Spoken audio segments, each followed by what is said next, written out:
Korlantas Polri mengerahkan kekuatan penuh untuk mengamankan pelaksanaan WWF ke-10.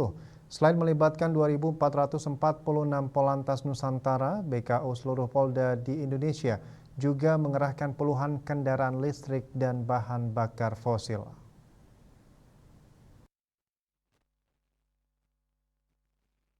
Sedangkan saat kegiatan berlangsung, Polantas akan melakukan pengawasan di sejumlah pasar dan toko oleh-oleh mencegah kemacetan parah.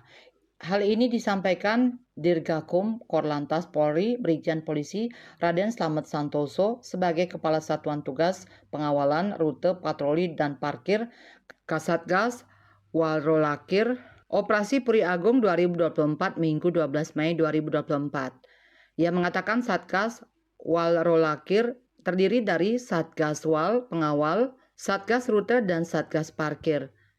Satgas Wal sendiri menyiapkan 40 kendaraan roda 4 dan 25 roda 2 listrik, sedangkan kendaraan fosil 25 roda 2 dan 30 roda 4. Kendaraan tersebut diharapkan Senin 13 Mei tiba di Bali.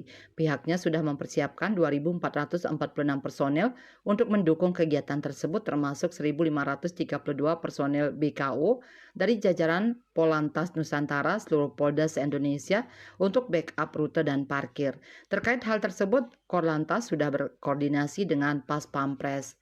Brigjen Slamet menjelaskan selama WWF berlangsung akan dilakukan rekayasa lalu lintas, pengaturan dan buka tutup arus. Namun hal itu dilakukan saat rombongan delegasi atau undangan WWF melintas saja.